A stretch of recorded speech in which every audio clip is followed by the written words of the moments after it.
बिस्मिल्लाहिर्रहमानिर्रहीम। अस्सलाम वालेकुम नाजरीन, सुफियान अली एक बार फिर से रियल और पॉजिटिव फेस ऑफ पाकिस्तान के साथ आपकी खिदमत में हाजिर और आप देख रहे हैं हकीकी पाकिस्तान। नाजरीन, आज हमारे साथ एक ऐसे पाकिस्तानी मौजूद हैं जो बच्चों को कुरान पाक पढ़ाते हैं और ना सिर्फ वो कुरान पाक पढ़ाते हैं बल्कि इसके अलावा उन्होंने अपना एक बिज़नेस भी स्टेबल कर लिया। नॉर्मली अमूमन ये देखा जाता है कि जो बंदा दीन की खिदमत कर रहा है तो दीन की खिदमत के साथ साथ वो दुनियावी कामों में और तिजारत में इतना इंटरेस्ट नहीं लेता, लेकिन इन्होंने एक इस रिवायत को तोड़ा और ना सिर्फ तोड़ा बल्कि दूसरी जो कारोबार किया, कारोबार से इन्होंने एक और सुन्नत उजागर की। वो सुन्नत कौन सी थी और क्या थी, क्या उस सुन्नत ने, तिजारत की सुन्नत ने इनको फ़ायदा दिया और किस हद तक फ़ायदा दिया और कैसे फ़ायदा दिया और उन्होंने अपने बिज़नेस को किस तरह से एक्सपेंड किया, वो जानते हैं। इन्हीं से आज हमारे साथ मौजूद हैं कारी सैफुल्लाह साहब। कारी सैफुल्लाह साहब से इनकी कहानी, इन्हीं की ज़ुबानी जानते हैं। जी अस्सलाम वालेकुम कारी साहब। वालेकुम अस्सलाम। जी कारी साहब, कैसे हैं आप? अल्हम्दुलिल्लाह जी, अल्लाह का शुक्र है। कारी साहब, हमारे नाजरीन को बताएं कि आपने किस तरह से ये बिज़नेस का आइडिया आपको किसने दिया? सबसे पहले मुझे ये बताएं। जी, सबसे पहले तो ये है कि अल्हम्दुलिल्लाह मुझे ये जो बिज़नेस का आइडिया है ये मेरे दोस्त हैं शराफत अली, उन्होंने दिया मुझे। अच्छा, उसके बाद आपको कैसे ख्याल आया कि आपने यही स्पेसिफिक बिज़नेस करना है? बिज़नेस तो बहुत सारे हो सकते हैं। क्योंकि मेरे पास टाइम थोड़ा कम था पढ़ाने की वजह से, तो मेरे दोस्त को इसका थोड़ा आइडिया था क्योंकि वो अपने कुछ भाइयों के साथ ये वाला काम करता रहा है बेडशीट का, तो उसने कहा मुझे ये तजर्बा है। हमने हालांकि इससे पहले बर्गर शॉर्मे का भी लगाया तो उसमें हम कामयाब नहीं हुए, LDA वाले भी थोड़ा तंग करते थे। तो उसके बाद मैंने उसको कहा कि वो काम करें जिसमें साफ़ सुथरा कारोबार भी हो और जिसमें ये हो कि थोड़ा सा इंसान को तजर्बा भी हो। तो शराफत ने कहा मुझे ये बेडशीट वाले काम में तजर्बा है। तो आप क्या समझते हैं, ये कारोबार मुनाफा बख्श है या नहीं? जी बहुत अल्हम्दुलिल्लाह, अल्लाह का शुक्र है। मैं तो अगर कहता हूँ कि इंसान अगर नेक नीयत से काम करे, तिजारत वाला, अगर ये सुन्नत समझ के कि अल्लाह रब्बुल इज़्ज़त ने जो आप नौकरी करते हैं उसमें हमारे असातिज़ा ने हमें बताया, जिनसे मैंने कुरान पाक पढ़ा के, उन्होंने कहा कि जो आप नौकरी करते हैं उसमें 5% आपके लिए जो है रिज़्क लिखा गया है और जो आप तिजारत करेंगे उसमें सुन्नत है तो उसमें आपका 95% रिज़्क है। और आपने इसका अमली सबूत अपने कारोबार की सूरत में देखा है? अल्हम्दुलिल्लाह जी, अल्लाह का शुक्र है। मैंने पहले एक दुकान ली ये हंजरवाल मंजूर प्लाजा में, तो यहाँ पे मैंने एक दुकान की, छोटी सी दुकान थी, तो सब लोगों ने कहा ये दुकान नहीं चलेगी। यहाँ पे ये एक साइड पे है, यानी आपने देखी होगी दुकान मेरी कोने पे है पैर वाली, तो वो कोने में दुकान है। तो सब यहाँ पे जब मैं दुकान किराए पे लेने लगा तो सब ने कहा ये दुकान नहीं चलेगी क्योंकि यहाँ पे जो भी आता है वो छोड़ के चला जाता है। तो मैंने कहा अल्लाह रब्बुल इज़्ज़त जब पत्थर के अंदर कीड़े को रिज़्क दे सकते हैं तो हमें भी, हम इंसान हैं, हमें अल्लाह ताला ने यहाँ पे रिज़्क देना है। तो आप घबराए क्यों नहीं? इतने लोगों ने आपको मशवरे गलत किस्म के दिए या लोगों ने आपको क्रिटिसाइज़ करने की कोशिश की, लेकिन आप घबराए क्यों नहीं? क्योंकि मेरे असातिज़ा ने, मेरे वालिद साहब ने मुझे ये कहा था कि तिजारत में जो है बरकत है, तो मुझे ये लगा कि अल्लाह रब्बुल इज़्ज़त कहीं भी हैं, आपको अल्लाह ताला रिज़्क आपका पहुंचाना है। तो क्या आप अपनी एक्सपर्टीज़ ये शेयर कर रहे हैं कि सिर्फ कारोबार ही नहीं करना, कारोबार के साथ अल्लाह पे तवक्कुल भी करना है? हाँ जी, अल्हम्दुलिल्लाह। मैं तो ये बात कहूँगा कि आप अगर कारोबार करते हैं उसमें साथ आप नेक नीयत से करें और यह है कि अल्लाह ताला से साथ साथ आप ये रखें कि अल्लाह रब्बुल इज़्ज़त ने इसमें आपको बरकत डालनी है। और इसके अलावा आपकी कामयाबी का राज क्या है, हमारे नाज़रीन को ज़रा बताएँ। आप क्या समझते हैं, आपकी कारोबार में अल्लाह ने बरकत दी है तो उसकी वजह क्या हो सकती है? बस ये है कि मेरी नेक नीयत ही है, मेरे दोस्त शराफत अली की। मैं तो सबसे बड़ा जो वो दूंगा क्रेडिट वो अपने दोस्त शराफत अली को दूंगा क्योंकि वो नेक नीयत के साथ, बहुत मेहनत के साथ काम करता है। दुकान के अंदर, दुकान से बाहर सेटिंग वगैरह, सुबह के सफाई करनी पूरे प्लाजे की, यानी बहुत हमने कोशिश की है कि हम इस चीज़ को उजागर करें कि हमने ये नहीं कि सिर्फ कारोबार करना है, साथ साथ सफाई सुथराई आप सल्लल्लाहु अलैहि वसल्लम के बताए हुए तरीक़ों पे अमल भी करना है। बहुत सारे दुकानदार होते हैं कि सफाई वाला रख लिया, ये कर लिया, हमने खुद आकर सुबह सफाई करनी होती है। आपने देखा होगा कोने में दुकान है तो हमने डिस्प्ले करने के लिए सुबह में 2 घंटे लगते हैं कि हमने नीचे सारा सामान लगाना है और शाम को उठा के ऊपर रखना है। सारे मार्केट वाले हैरान होते हैं कि आप लोग ये कैसा करते हैं। हमने कहा अल्लाह रब्बुल इज़्ज़त, अल्लाह ताला ने फरमाया कि आप मेहनत करें, कोशिश करें, अल्लाह ने रिज़्क आपको देना है। तो आप क्या समझते हैं जो नौकरी है और जो कारोबार है इसमें बुनियादी फ़र्क क्या है? भाई ये है कि बुनियादी फ़र्क ये है कि आप जो नौकरी है उसमें आप अपने लिए वो कर लेते हैं कि इस बंदे के आप मातहत हैं, और आप जो अपना कारोबार है उसमें आप खुद उसके मालिक हैं। अल्लाह रब्बुल इज़्ज़त ने आपको मालिक बना दिया। ये नहीं है कि ये मालिक अल्लाह है, लेकिन अल्लाह ने आपको ये एक रिज़्क जो अल्लाह ने आपको दिया है, आप इस दुकान के मालिक कहलाते हैं कि अल्लाह ताला। आप अगर तिजारत में आएंगे, आप नौकरी करते हैं तो उसमें आप कभी मालिक नहीं कहला सकते। तो ये अल्लाह रब्बुल इज़्ज़त ने एक अंदर इंसान के अंदर एक सिफत रखी है कि आप एक दुकान के मालिक बन जाते हैं। अल्लाह ये है कि और माली तौर पे ज़रा बताएं, माली तौर पे बंदा कितना ज़्यादा स्टेबल हो जाता है नौकरी में और कारोबार में, दोनों में अगर फ़र्क आप बताएं तो मैं तो वही क्योंकि आप हमारे नाजरीन के सामने एक अमली सबूत हैं। नॉर्मली इस तरह होता नहीं है। नॉर्मली जो कारी साहब हमारे कारीन होते हैं वो सिर्फ दरस कुरान और इस तरह पे आपने वो रिवायत भी बरकरार रखी है, आप सुबह टाइम पढ़ाते भी हैं और शाम टाइम आप कारोबार भी करते हैं। जी अल्हम्दुलिल्लाह मैं सुबह टाइम दीरकम स्कूल में हिफ़्ज़ की क्लास पढ़ाता हूँ, उसके बाद मैं 1-2 घर हैं वहाँ पे कुरान पाक भी पढ़ाता हूँ। लेकिन मैंने अब वो घर ऐसा ऐसा कम कर दिया क्योंकि मुझे अब कारोबार में भी टाइम देना है। मुझे ये लगा है कि यहाँ पे अल्हम्दुलिल्लाह अल्लाह रब्बुल इज़्ज़त ने इसमें एक इज़्ज़त भी है और इसमें रिज़्क भी है ज़्यादा।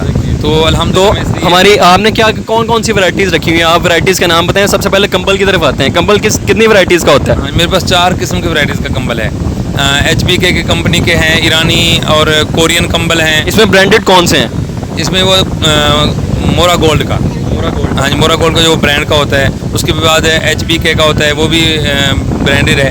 तो बाकी ये कि लोकल भी हैं कंबल, लेकिन अच्छे वाले सबसे बेहतरीन कंबल भी हैं मेरे पास, जो आप जिसको क्या कहते हैं कि चलें आप कोरियन कंबल जिसको आप मुझे बताएं कंबल के अलावा और कौन सी वैरायटी है आपके पास और कौन सा ब्रांड है इसके पास, या इसके अलावा आपके पास कंबल के अलावा और क्या क्या पाया जाता है? अगर कोई कस्टमर ये वीडियो देखने के बाद आपके पास आता है तो आप उसको आपकी दुकान पे क्या क्या मिलेगा? मेरे पास जी अल्हम्दुलिल्लाह जहेज़ की जो बच्चियों को देने के लिए वैराइटीज़ हैं वो तमाम मौजूद हैं।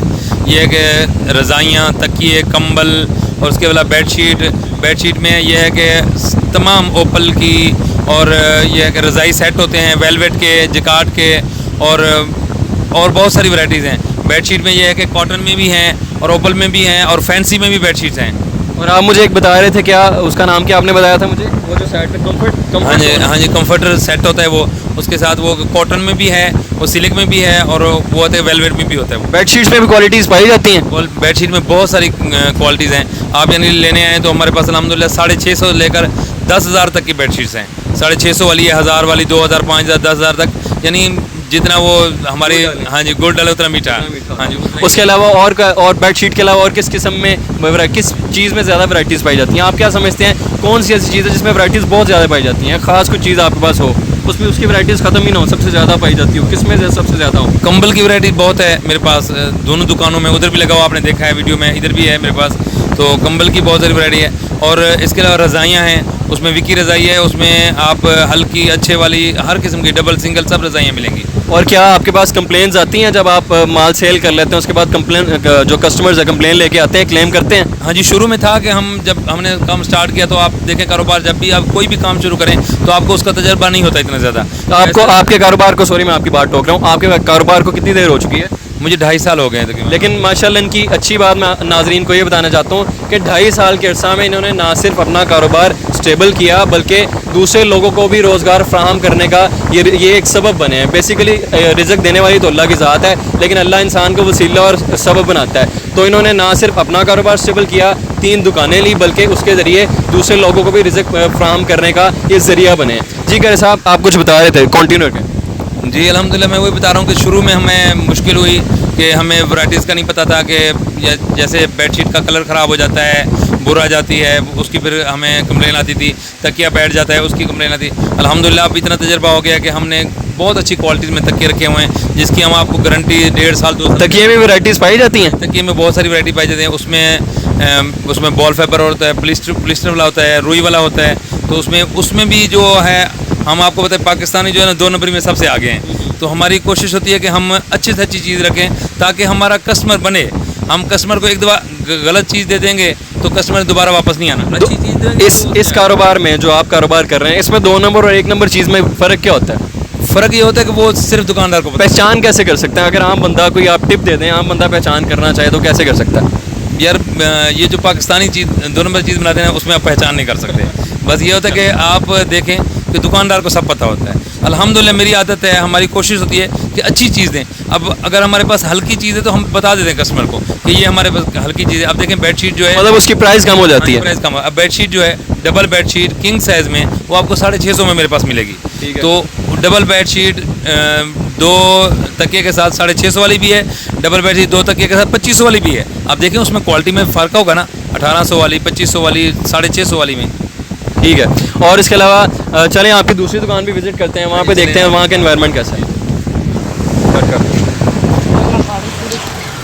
जी तो नाजरीन, अब हमारे साथ इस शॉप के दूसरे जो पार्टनर हैं, कारी सैफुल्लाह साहब के जो पार्टनर हैं वो मौजूद हैं। उनसे जानते हैं कि उन्होंने कारी सैफुल्लाह साहब को क्या ऐसी एक्सपर्टीज़ शेयर की थी, क्या अपना एक्सपीरियंस शेयर किया था जिसकी वजह से कारी साहब मूव कर गए इस बिज़नेस की तरफ। जी तो आप बताइएगा अपना एक्सपीरियंस क्या शेयर किया था। मैंने अपना एक्सपीरियंस कारी सैफुल्लाह साहब, जैसे आप जानते हैं ये माशाल्लाह कुरान पाक की फील्ड में पढ़ा रहे हैं, तो मैं दूसरा यूनिवर्सिटी में बीबी ऑनर ये इसकी बिज़नेस की जो फील्ड थी वे ये मैंने स्टडी की हुई थी। अच्छा, तो आपने माशाल्लाह बीबीए किया हुआ है। हाँ जी, अल्हम्दुलिल्लाह। और स्ट्रगल कर रहा था बीबीए मुकम्मल करने के बाद। घर वाले मेरे चाहते थे, मेरे शुरू से ही मेरा ज़हन था मैंने ना अपना बिज़नेस करना है। तो घर वाले जो मेरे चाहते थे ना, वो तकरीबन मेरे 4-5 भाई भी वो इसी फील्ड में कारोबार कर रहे हैं, तो मैं उनके साथ स्टडी भी करता था और उनके साथ बैठता भी था। ये बड़ी यूनिक बात आपने बताई, आप साथ स्टडी भी करते थे और साथ आप जॉब भी कारोबार भी करते थे। भाई के साथ वैसे बैठता था, कुछ खर्चा मिल जाता था। अच्छा, एक्सपीरियंस गेन करने के लिए। तो 3-4 साल मैंने जो बीबीए की डिग्री थी वो मुकम्मल की, और साथ साथ मुझे इसका बेडशीट का जो बिज़नेस है इसका मुझे आइडिया हो गया। तो आप क्या समझते हैं, मैं आपसे पूछता हूँ, चूँकि आपने बिज़नेस की डिग्री पढ़ रखी है, तो मैं आपसे पूछता हूँ एक बिज़नेस में और एक जॉब में क्या बेसिक फ़र्क होता है। जॉब जो बंदा होता है ना, वो समय ने उठना बैठना उसका ना इतना वो ज़्यादा कमाई नहीं करता। उसको पता होता है मुझे 20,000 मिलना, 15,000 मिलना है, एक फिक्स अमाउंट होती है। फिक्स अमाउंट होती है, उस हिसाब से बंदे को चलना पड़ता है। दूसरा बंदा दब के रह जाता है, दुनियादार के घरों के जो खर्चे हैं इसमें ना दब के रह जाता है, मतलब इतना ज़्यादा अच्छा वेल परफॉर्म नहीं कर सकता। तो दूसरा बिजनेस में ये है, आज बंदा 10 रुपये कमा रहा है ना, कल को 20 भी कमाएगा, वर्षों का आगे वो जाके 100,000 लाखों भी कमा सकता है। वो खर्चे अपनी जो फैमिली को ना अच्छे तरीके से लेके। तो आपको कैसा रिस्पांस मिला ये कारोबार करके, आप अपना एक्सपीरियंस शेयर करें। अल्हम्दुलिल्लाह, मुझे जब 4 साल मैं बैठा हूँ ना भाइयों के पास, तो मुझे इसमें फील्ड में ना अच्छा मुझे रिस्पांस लगा। तो मैंने शुरू में इस जहन में अपने फैमिली के भी अगेंस्ट गया हूँ। उन्होंने मुझे कहा था भी आपने जॉब करनी है। मैंने तकरीबन स्टडी के बाद 6-7 माह मैंने अब जॉब के लिए ना अप्लाई करता रहा हूँ, लेकिन मुझे ऑथेंटिक जॉब नहीं मिल सकी। आपके सूटेबल जो आप चाह रहे थे वो आपको जॉब नहीं मिली। 15-20 हज़ार। आप मुझे ये बताइएगा, आपने स्ट्रगल क्या इसमें की, आप मुझे अपनी स्ट्रगलिंग पॉइंट भी बताएं, क्योंकि आप इंटरव्यू से पहले मुझे बता रहे थे आपने कुछ मुश्किलात भी फेस करना पड़ी हैं आप। और मुझे चलें इस सवाल का, मुझे फैमिली की स्ट्रगल, पैसे की स्ट्रगल, सबसे बड़ी जो कारोबार स्टार्ट करने का ना उसके लिए अमाउंट इन्वेस्टमेंट चाहिए होती है, वो मेरे पास मौजूद नहीं थी। मेरे पास एक्सपीरियंस था, मैं वैसे भी छोटा मोटा सिलाई का काम करता रहता था। उसके बाद मैं ये जो तकिए वगैरह होते हैं ना, रज़ाइयाँ वगैरह, ये मैं विकी रज़ाई होल सेल करता था। अपने बेनोई थे लेके ना कोई 100-50 रुपये जो इतना भी मैं मार्जिन रखता था, लाइट सा मार्जिन रख के दुकानदारों को सप्लाई करता। मेरा 15-20 हज़ार वैसे मिल रहा था ये जॉब ढूंढने। और आप क्या समझते हैं कारोबार करने के लिए रिस्क लेना कितना ज़रूरी है। रिस्क, जितना ज़्यादा रिस्क लेंगे उतना ज़्यादा गेन करेंगे। ठीक है, वो हमने भी पढ़ रखा था, मैक्सिमम रिस्क मैक्सिमम अर्निंग और लो रिस्क लो अर्निंग।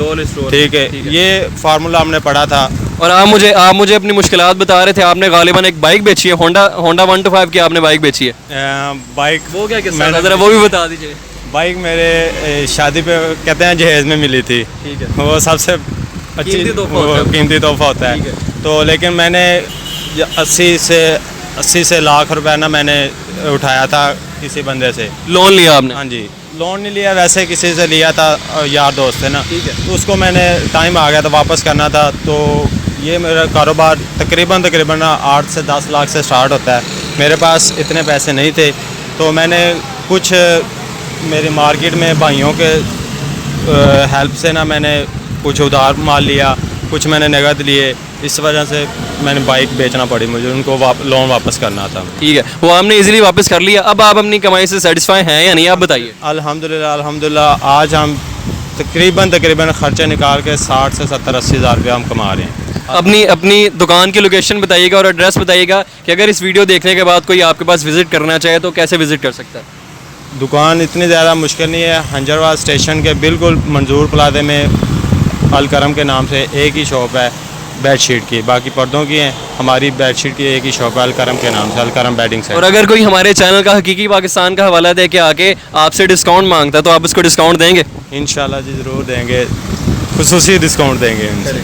जी नाजरीन, ये हमारे साथ थे शराफत साहब मौजूद थे जिन्होंने BBA कर रखा है, लेकिन उन्होंने जॉब को प्रेफर नहीं किया, उन्होंने अपना बिज़नेस स्टार्ट करने का सोचा। और जैसा कि उन्होंने बताया कि एक बिज़नेस उनके लिए कितना बेनिफिशियल रहा, ये आपने उनका एक्सपीरियंस उन्हीं की ज़ुबानी सुना। आपसे उम्मीद करते हैं आपको ये वीडियो पसंद आई होगी। अगर आपके पास भी कोई मुनफरिद और हैरत अंगेज़ टैलेंट मौजूद है तो आप हमारे कमेंट सेक्शन में वो मेंशन कर सकते हैं। हम आपकी वीडियो, आपका टैलेंट शो करवाने के लिए अपना प्लेटफॉर्म मुहैया करेंगे। इसी के साथ साथ अपने मेज़बान सुफियान को दीजिए इजाज़त और देखते रहिए हकीकी पाकिस्तान। अल्लाह हाफिज़।